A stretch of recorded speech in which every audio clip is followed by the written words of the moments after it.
আচ্ছা, কেমন হতো যদি আপনি গভীর জঙ্গলে হারিয়ে যেতেন? আর সেখানে যদি আপনি একদমই একা থাকেন তাহলে কি হবে?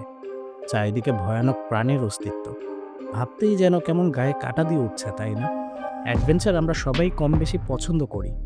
তবে জানেনই তো অ্যাডভেঞ্চার করার পথে কিন্তু পদে পদে বিপদও রয়েছে। আর এমনই বিপদে পড়ে অসংখ্য মানুষ নিজেদের প্রাণ হারিয়েছে। এখন পর্যন্ত এভারেস্ট জয় করতে গিয়ে যেমন অসংখ্য মানুষ প্রাণ হারিয়েছে, তেমনি অ্যামাজন জঙ্গলের অজানা তথ্য খুঁজে বের করতে গিয়েও অনেক মানুষের প্রাণহানি ঘটেছে। কেউ কেউ আবার সৌভাগ্যবশত নিজেদের জীবনে ফিরে আসতে পেরেছে। তবে ফিরে আসাটা কিন্তু মোটেও সহজ ছিল না। দিনের পর দিন প্রকৃতির সাথে লড়াই করতে হয়েছে তাদের। আর এমনই এক লড়াইয়ের গল্প আজ আপনাদের শোনাবো, যেটি একদম সত্য ঘটনার উপরে নির্মিত মুভি। সিনেমাটির নাম হচ্ছে জঙ্গল। 2017 সালে মুক্তি পায় এই সিনেমাটি, যার আইএমডিবিতে রেটিং রয়েছে 6.7/10। যারা সার্ভাইভাল মুভি পছন্দ করেন এটি তাদের জন্য অবশ্যই দেখার মতো একটি মুভি। তবে আর দেরি কেন, চলুন এই দুর্দান্ত সিনেমার এক্সপ্লেনেশন শুরু করা যাক। আমি ফারুক, আজ পুরোটা সময় আপনাদের সঙ্গে থাকবো সিনে ওয়ার্ল্ডে। সিনেমার শুরুতে আমরা একজন ব্যক্তিকে দেখতে পাই যার নাম হলো ইউসি। টানা 3 বছর ইউসি সেনাবাহিনীতে যুক্ত ছিল ইসরায়েলে। তারপর সে 1980 সালের দিকে চাকরি ছেড়ে দিয়ে সেখান থেকে চলে আসে। বাকি সব মানুষদের মতো চাকরি করে জীবন চালানো তার উদ্দেশ্য ছিল না। সে কখনোই বন্দি জীবন কাটাতে চায়নি। তার সবসময় ইচ্ছে ছিল সে ঘুরে বেড়াবে। আর তার এই স্বপ্নকে পূরণ করার জন্য সে চাকরি ছেড়ে দিয়েছে। এবং চাকরি ছেড়ে দিয়ে সে দক্ষিণ আমেরিকার পেলেবিয়া নামক একটি জায়গাতে অ্যাডভেঞ্চার করার জন্য রওনা হয়। সে সময় দেখা যায় সে নৌকাতে করে রওনা হয়। নৌকাতে প্রায় অনেক মানুষ ছিল। সেখানে তার সাথে দেখা হয় মার্কস নামে একজন লোকের সাথে। মার্কস পেশায় একজন স্কুল শিক্ষক। যাওয়ার পথে কথা বলতে বলতে মার্কসের সাথে ইউসির খুব ভালো একটা সম্পর্ক তৈরি হয়। তারা একসাথে ঘোরাঘুরি করার সিদ্ধান্ত নেয়। মার্কস নিজেও অ্যাডভেঞ্চার খুব পছন্দ করত। ইউসির প্রধান উদ্দেশ্য ছিল অ্যামাজন জঙ্গলটি ঘুরে দেখা এবং অজানা রহস্যকে উদ্ঘাটন করা। কিন্তু সর্বপ্রথম মার্কস এবং ইউসি মিলে চলে যায় অস্ট্রেলিয়ার একটি গ্রামে। গ্রামটি জঙ্গলের ভেতরে, খুবই সুন্দর একটি গ্রাম। সেখানেই তারা রাত কাটায়। পরের দিন তারা আবারও ঘুরতে থাকে। ঘুরতে ঘুরতে মার্কসের তার পুরনো একজন বন্ধুর সাথে দেখা হয়, যার নাম হলো কেবিন, যিনি পেশায় একজন ওয়াইল্ড লাইফ ফটোগ্রাফার এবং ট্রাভেলার। এরপর তারা তিনজন একসাথে ঘুরতে থাকে। যেহেতু তিনজনই ট্রাভেল পছন্দ করত, তাই তাদের চিন্তাভাবনাও মিলে যায় এবং খুব ভালো বন্ধুত্বও হয়ে যায় তাদের। একসাথে তাদের সময় খুব ভালোই কাটছিল। পরের দিন ইউসি একা একাই ঘুরতে বের হয়েছিল এবং ঘুরতে ঘুরতে সে একটি বাজারে চলে যায়। সেখানে তার সাথে কার্ল নামক একজন ব্যক্তির সাথে পরিচয় হয়। কার্ল নামের সেই ব্যক্তিটি ইউসিকে একটি জঙ্গলের খোঁজ দেয়। সেখানে মূলত ইউসির নিজেরও খুব যাওয়ার ইচ্ছে ছিল। সেটি হলো অ্যামাজন জঙ্গল। কার্ল নামের লোকটি বলে এই জঙ্গলে এখনো আদিবাসীদের বিচরণ রয়েছে, যারা একদমই সমাজের সভ্যতা থেকে আলাদা। শুধু তাই নয়, সেখানে গুপ্তধনও রয়েছে, যেটা কিনা কার্ল নামের ব্যক্তিটি খুঁজতে যেতে চায়। আর তাই সে ইউসিকে যাওয়ার সাথে অনুপ্রেরণা দিচ্ছিল। ব্যক্তিটি আরও বলে গভীর জঙ্গল সম্পর্কে তার বেশ ভালো অভিজ্ঞতা রয়েছে, তাই কোনো বিপদে পড়লে সে সামলে নিতে পারবে। এই কথাগুলো শুনে ইউসি তার বন্ধু মার্কস এবং কেবিনকে সবকিছু জানায়। মার্কস এবং কেবিন শুরুতে ব্যাপারটি বিশ্বাস করে না। তাদের ধারণা এই সভ্য যুগে এসে এমন আদিবাসীদের বিচরণ থাকার কথা নয়, যারা একবারেই সমাজ থেকে আলাদা। কিন্তু ইউসি ওখানে যাওয়ার জন্য খুবই এক্সাইটেড ছিল। তাই সে তার বন্ধুকে নানাভাবে বোঝানোর চেষ্টা করছিল।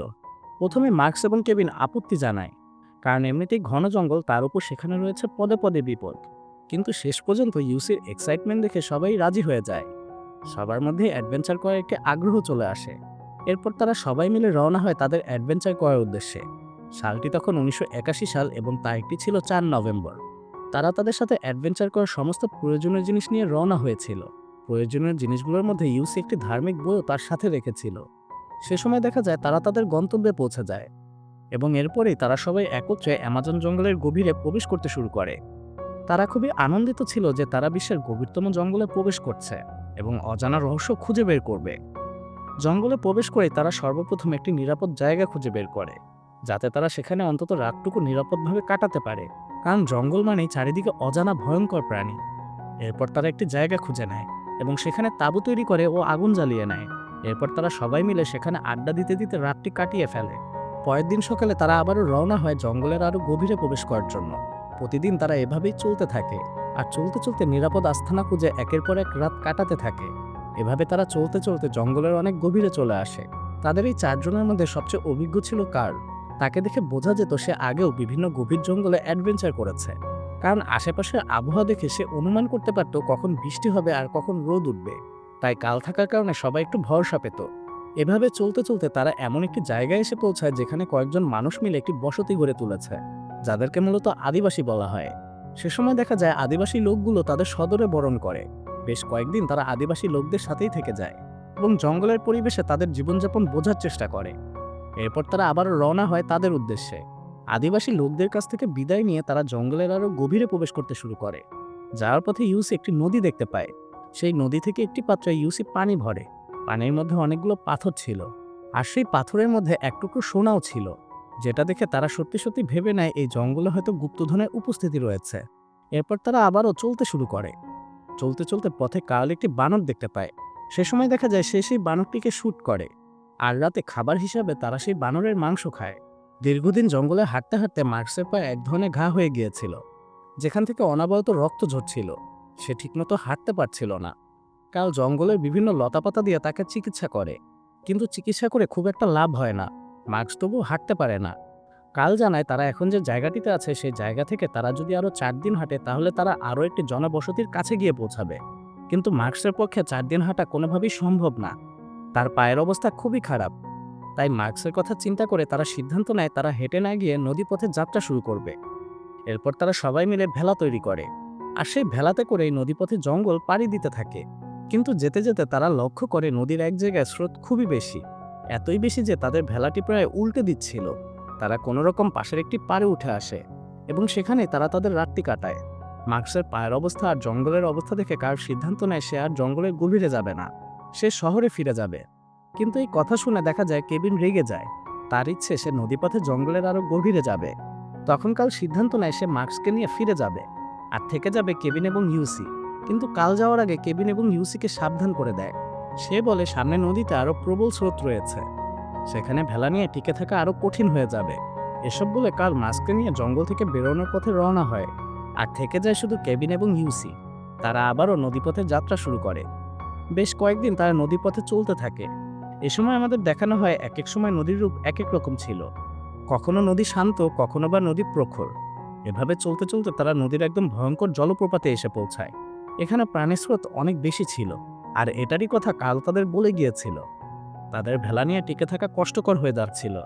নদীর স্রোত এতটাই রৌদ্ররূপ ধারণ করেছিল যে একসময় তারা সামনে থাকা একটি পাথরে নিজেদের ভেলাটি আটকে দেয়।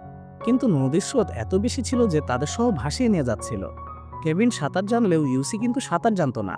তাই কেবিন ঠিক করে সে সাঁতরে পাড়ে উঠে যাবে এবং সেখানে উঠে গাছের লতাপাতা দিয়ে একটি দড়ির মতো তৈরি করবে এবং সেটি দিয়ে টেনে ইউসিকে পাড়ে নিয়ে আসবে। কেবিন ঠিক সেটাই করে। সে সাঁতরে নদীর পাড়ে উঠে যায়, কিন্তু দেখা যায় ইউসি সেই পাথরের সাথে নিজেকে আটকে রাখতে পারে না। নদীর স্রোত এতটাই ছিল যে সে ধাক্কা খেয়ে নদীর গভীরে জলপ্রপাতে পড়ে যায়, আর অশান্ত এই নদী তাকে ভাসিয়ে নিয়ে যায়। জলপ্রপাত এতটাই বেশি ছিল যে কেবিনের পক্ষে সম্ভব ছিল না ইউসিকে বাঁচানো। চোখের পলকে ইউসিকে ভাসিয়ে অনেক দূরে নিয়ে গিয়েছে গভীর জলপ্রপাত। সে সময় শুধু দেখা যায় কেবিন পাড়ে দাঁড়িয়ে শুধু চিৎকার করছিল, আর ইউসি ভাসতে ভাসতে ঠিক কত দূরে চলে গিয়েছিল সে নিজেও জানে না। এভাবে ভাসতে ভাসতে এক পর্যায়ে গিয়ে একটি বড় পাথর ধরে ইউসি নিজেকে সামলায় আর পাশের একটি পাড়ে উঠে আসে। পাড়ে ওঠার পরে সে পাথর বেয়ে উপরে ওঠার চেষ্টা করে জঙ্গলের দিকে। উপরে ওঠার পর সে তার ব্যাগ থেকে একটি এনার্জি ট্যাবলেট বের করে খায়। এই ট্যাবলেটগুলো তাদেরকে কার্ল দিয়েছিল, যেটা খেলে মূলত ক্লান্তি কেটে যায়। এরপর ইউসি জোরে জোরে তার বন্ধু কেবিনকে ডাকতে থাকে, কিন্তু সে সময় কোনো সাড়া শব্দ পাওয়া যায় না, কারণ সে ভাসতে ভাসতে কেবিনের কাছ থেকে অনেক দূরে চলে এসেছে। তাই সে একটি কাগজে একটি নোট লিখে সেই কাগজটি কাপড় দিয়ে পেঁচিয়ে সেখানে রেখে যায়, যাতে কেবিন তাকে খুঁজতে এসে এটি দেখে সে বুঝতে পারে সে এই পথেই গিয়েছে। এরপর ইউসি জঙ্গলের পথে হাঁটতে শুরু করে। দেখতে দেখতে 6 দিন কেটে যায়। একদিন অনেক ক্ষুধা লাগার কারণে ইউসি একটি গাছ থেকে ফল পাওয়ার জন্য গাছে ওঠে, কিন্তু গাছে ছিল এক বিষধর সাপ। সেই সাপটি দেখার সাথে সাথে ইউসি ভয় পেয়ে যায় এবং একটি বড় পাথর দিয়ে সাপটিকে মেরে ফেলে। এভাবেই তার দিন কাটতে থাকে। জঙ্গলে এভাবে ঘুরতে ঘুরতে ঠিকমতো খাওয়া দাওয়া না হওয়ার কারণে ইউসির হ্যালোসিনেশন হতে শুরু করে। সে চোখের সামনে একসময় এক এক জিনিস দেখছিল। কোনো সময় সে তার বন্ধু মার্কসকে দেখছিল, আবার কোনো সময় সে নিজেকে দেখছিল। এভাবে একদিন রাতে সে ঘুমিয়ে পড়ে। হঠাৎ করে কিছু একটা শব্দ পেয়ে তার ঘুম ভেঙে যায়। ঘুম থেকে উঠে সে দেখতে পায় তার সামনে একটি বাঘ এগিয়ে আসছে। নিজেকে বাঁচানোর জন্য একটি স্প্রের বোতলের মধ্যে আগুন লাগিয়ে দেয়, যেটা দেখে বাঘ সেখান থেকে পালিয়ে যায়। কয়েকদিন সকালে দেখা যায় ইউসির মাথায় প্রচণ্ড যন্ত্রণা হতে থাকে। কিছুদিন আগে জঙ্গলে ঘুরতে ঘুরতে ইউসির মাথায় একটি যোগ ঢুকে গিয়েছিল, আর সেটা এখন তার মাথার ভিতরেই রয়ে গেছে। আর এটার কারণে তার প্রচণ্ড যন্ত্রণা হতে শুরু করে। এটাকে বের না করলে তার আরও সমস্যা হতে পারে। তাই সে তার কাছে থাকা চাকুর মতো কিছু একটা জিনিস দিয়ে তার কপাল কেটে সেই যোগটিকে বের করে। তার প্রচণ্ড যন্ত্রণা হচ্ছিল। এ কোনো সাধারণ যন্ত্রণা নয়, এ ছিল এক মৃত্যু যন্ত্রণা। সে মনে মনে ভাবছিল সে হয়তো খুব তাড়াতাড়ি মারা যাবে, কারণ তার ঠিকমতো খাওয়া দাওয়া হচ্ছিল না। জঙ্গলের সামনে যেটাই পাচ্ছিল সে সেটাই খাচ্ছিল। তার উপর সবসময় চারিদিকে ভয়ঙ্কর প্রাণীদের ভয় তাকে আরও তেড়ে বেড়াচ্ছিল।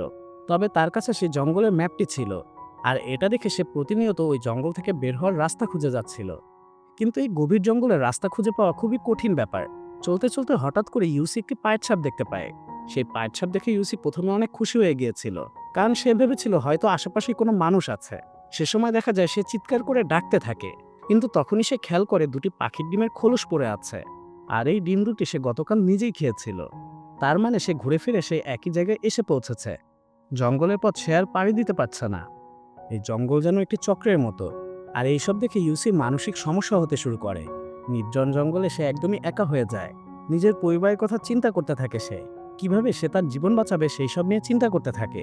এভাবে চলতে চলতে ইউসির পায়ে মার্কসের মতো ঘা হতে শুরু করে, তাই তার হাঁটতেও কষ্ট হচ্ছিল। সে তার এই অবস্থার জন্য নিজেকে দায়ী করতে শুরু করে, কারণ কাল তাকে এই সকল বিষয় আগেই সাবধান করেছিল। এরপর দেখা যায় একসময় প্রচণ্ড বৃষ্টি হতে শুরু হয় জঙ্গলে। প্রচণ্ড সেই বৃষ্টির মধ্যে নিজেকে বাঁচানোর জন্য ইউসি তার সেই ধার্মিক বইটা বুকে জড়িয়ে নিজেকে সান্ত্বনা দিতে থাকে। অপরদিকে আমাদের দেখানো হয় কেবিনকে সেই নদীর ধারে পড়ে থাকতে দেখে জঙ্গলের আদিবাসী স্থানীয়রা তাকে উদ্ধার করে আর চিকিৎসা করে তাকে সুস্থ করে। সুস্থ হওয়ার পর কেবিন জঙ্গলের ফরেস্ট অফিসারদের সমস্ত ঘটনা জানায় এবং তার বন্ধুকে উদ্ধার করার জন্য অনুরোধ করে, এবং তার অনুরোধের কারণে একটি প্লেন নিয়ে পুরো জঙ্গলে তল্লাশি চালানো হয়।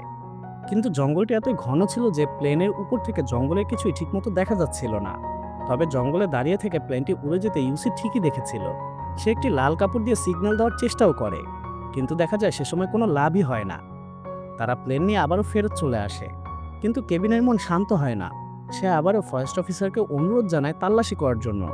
তবে ফরেস্ট অফিসার পরিষ্কার জানিয়ে দেয় 3 সপ্তাহের মধ্যে কেউ যদি অ্যামাজন জঙ্গল থেকে ফিরে না আসে তাহলে সে মারা গিয়েছে। তাই ফরেস্ট অফিসার তাকে বোঝানোর চেষ্টা করে ইউসিকে খুঁজে আর কোনো লাভ হবে না, কারণ সেও হয়তো মারা গিয়েছে। কিন্তু কেবিন এই কথা বিশ্বাস করে না। সে কোনোভাবেই হাল ছাড়ে না। সে বলে সে যেভাবেই হোক তার বন্ধু ইউসিকে খুঁজে বের করবে। অন্যদিকে এভাবে জঙ্গলে ঘুরতে ঘুরতে ইউসির সাথে একটি আদিবাসী মেয়ের দেখা হয়ে যায়। মেয়েটি প্রথমে ইউসিকে দেখে ভয় পায় এবং দূরে সরে যায়, কিন্তু আস্তে আস্তে ইউসি তার বিশ্বাস অর্জন করে এবং তার সাথে কথা বলতে থাকে। তবে মেয়েটি ইউসির কোনো কথাই বুঝতো না। তবু ইউসি নিজেকে সান্ত্বনা দিত যে এতদিন পর হলেও সে কথা বলার মতো একজন মানুষ পেয়েছে। ইউসি তার সাথে সারাদিন কথা বলতে থাকে। তবে আপনারা জানলে অবাক হবেন, আসলে সেখানে কোনো মেয়েই ছিল না। এটি পুরোটাই ছিল ইউসির হ্যালোসিনেশন। মানুষ যখন খুব একা থাকে তখন হ্যালোসিনেট করতে শুরু করে, আর ইউসির মধ্যেও এতক্ষণে সেই রোগটি হয়ে গিয়েছিল। সে নিজেই নিজের মনের মধ্যে একটি চরিত্র তৈরি করে ফেলেছিল, আর এই মেয়েটিই হলো সেই চরিত্র যার সাথে সে কথা বলে। ইউসি নিজেও বুঝতে পেরেছিল এটি তার কল্পনা, কারণ এত গভীর জঙ্গলে কোনো মানুষ থাকতে পারে না। এভাবে সে আস্তে আস্তে পাগলের মতো হয়ে যায়। একা একা হাসে, আবার একা একাই কিছু ভাবতে থাকে, আবার দেখা যায় একা একাই সে কথা বলতে থাকে। এভাবে চলতে চলতে একসময় সে কাদার একটি প্যাকের মধ্যে পড়ে যায়। সে সময় দেখা যায় সে গলা অবধি ডুবে যায়। তার পুরো শরীর এতটাই ক্লান্ত ছিল যে সে একা একা ওঠার কোনো শক্তি পাচ্ছিল না। তারপর সে সামনে থেকে একটি গাছের ডাল ধরে আস্তে আস্তে উঠতে শুরু করে।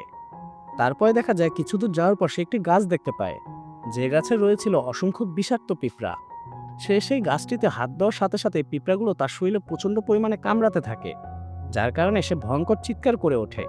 সে ইচ্ছে করে সে পিঁপড়ে দিয়ে নিজের শরীরে কামড় দিচ্ছিল, যাতে এই কামড় সহ্য করতে না পেরে সে দৌড়াতে থাকে, কারণ তার তো চলতেই হবে। তার শরীরে সেই শক্তিটুকু ছিল না যে সে একা একা চলতে পারবে। তাই সে পিঁপড়াকে দিয়ে নিজের শরীরে কামড় দেওয়ায় যাতে এই যন্ত্রণার কারণে সে দৌড়াতে পারে। আর দেখা যায় সে সেটাই করে। প্রচণ্ড যন্ত্রণার কারণে সে দৌড়াতে শুরু করে। এভাবে দৌড়াতে দৌড়াতে অনেকটা সময় পরে সামনে একটি নদীর পাড় খুঁজে পায়। সে সময় দেখা যায় ইউসি নদীর পাড়ে কাঠ দিয়ে একটি ওয়াই তৈরি করে, যাতে এই পথ দিয়ে কেউ খুঁজতে এলে ওয়াই দেখে সে বুঝতে পারবে এখানে কেউ অবশ্যই আছে, কারণ তার নামের অক্ষরও ওয়াই। আর অন্যদিকে দেখা যায় কেবিন জঙ্গলের একজন মাঝির সাথে যোগাযোগ করে। এই মাঝির কিনা জঙ্গল এবং নদী সম্পর্কে খুব ভালো একটা ধারণা রয়েছে। একমাত্র তার পক্ষেই সম্ভব এই গভীর জলস্রোতের মধ্যে দিয়ে নৌকা চালিয়ে যাওয়া। কেবিন মাঝিকে খুব অনুরোধ করে তাকে যেন নদীর পথে নিয়ে যাওয়া হয় তার বন্ধুকে খুঁজতে। মাঝি যখন শুনতে পায় 17 দিন ধরে তার বন্ধু নিখোঁজ রয়েছে, মাঝি তখন হাসতে শুরু করে এবং বলে তার বন্ধুকে আর খুঁজে পাওয়া সম্ভব না। কিন্তু কেবিন মাঝিকে খুব অনুরোধ করে এবং নৌকাটিকেও কিনে নিতে চায়। কেবিনের অনেক অনুরোধের পর মাঝি রাজি হয় এবং তারা নদীর পথে যাত্রা শুরু করে। যাত্রা শুরু করতে করতে কেবিন সেই জায়গায় এসে পৌঁছায় যেখানে ইউসি ওয়াই বানিয়ে রেখেছিল, কিন্তু সেখানে এসে ইউসিকে দেখতে পায় না। আর মাঝিও জানায় এর চেয়ে গভীর জঙ্গলে যাওয়া আর সম্ভব না। তাই তাদের এখান থেকে ফিরে যেতে হবে। সে সময় দেখা যায় মাঝি নৌকাটি উল্টো পথে ঘুরিয়ে নেয়। ইউসি সেখান থেকে কিছুটা দূরে একটি পাথরের নিচে শুয়েছিল। তাদের কথা কিছুটা ইউসি শুনতে পায়, কিন্তু তার শরীরে সেই পরিমাণ শক্তিটুকু ছিল না যে সে খুব জোরে তার বন্ধুকে ডাক দিবে। সে সময় দেখা যায় ইউসি তার শরীরে সবটুকু জোর দিয়ে দাঁড়িয়ে পড়ে, কিন্তু ততক্ষণে তারা নৌকাটি উল্টো পথে যাত্রা শুরু করেছে। ইউসির গলায় একদমই শক্তি ছিল না কেবিনকে ডাকার, তাই সে দাঁড়িয়ে থেকে অসহায়ের মতো নৌকাটি দেখছিল। কিন্তু সৌভাগ্যবশত কেবিন পিছনে তাকায় আর তার বন্ধুকে দেখতে পায়। কেবিন সাথে সাথে নৌকাটি ঘুরিয়ে আবারও সেখানে ফিরে আসে এবং এসেই তার বন্ধুকে জড়িয়ে ধরে কান্না করতে থাকে। সে সময় দেখা যায় ইউসিও নিজের চোখের পানি আটকে রাখতে পারে না। দীর্ঘ 17 দিন নিজের জীবন নিয়ে এই গভীর জঙ্গলে সে লড়াই করেছে। যেখানে বেঁচে থাকা একদমই অসম্ভব সেখানে সে মৃত অবস্থায় বেঁচে ছিল। তারপর কেবিন ইউসিকে নিয়ে লোকালয়ে ফিরে আসে এবং জানা যায় কার্ল এবং মাস্ককেও আর খুঁজে পাওয়া যায়নি। কার্ল মোটেও একজন ভালো লোক ছিল না। সে অ্যাডভেঞ্চার পছন্দ করা বিভিন্ন লোকদের জঙ্গলে নিয়ে আসতো এবং তাদের আর খুঁজে পাওয়া যেত না। সে সময় জানা যায় কালকে বেশ বহুদিন ধরে পুলিশ খুঁজছিল। যেহেতু ইউসি এবং কেবিন তার কাছ থেকে আলাদা হয়ে গিয়েছিল তাই তারা বেঁচে গিয়েছে। এরপর ইউসি এবং কেবিন তাদের স্বাভাবিক জীবনে ফিরে যায় আর সিনেমাটি সেখানেই শেষ হয়ে যায়। কি দারুণ একটি সিনেমা, তাই না? এই সিনেমাটিতে আবেগ, ভালোবাসা সবকিছুতেই পরিপূর্ণ রয়েছে। এই সম্পূর্ণ সিনেমা একটি সত্য ঘটনার উপরে নির্মিত। আশা করি আজকের এই মুভিটি আপনাদের পছন্দ হয়েছে। যদি মুভিটি ভালো লেগে থাকে তাহলে অবশ্যই লাইক করবেন এবং কমেন্টে আপনার মতামত জানাতে ভুলবেন না। আবার দেখা হবে পরশুদিন নতুন কোনো ভিডিওতে।